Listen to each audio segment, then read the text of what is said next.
Hi, welcome to HardReset.Info. In this video I can show you how to enable USB debugging on Realme 16 Pro.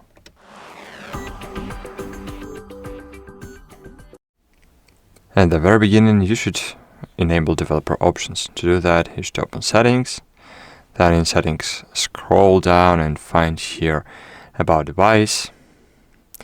Here scroll down again and find here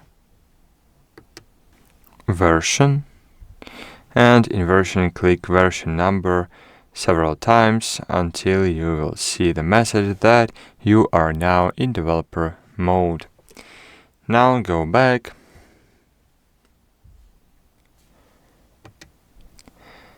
open system and update, and here you will see developer options. Here scroll a bit down and find USB debugging and just enable it. Click OK, and cool. That's it. Hope I helped you to find this feature, so please consider to leave a like and a comment below. See you.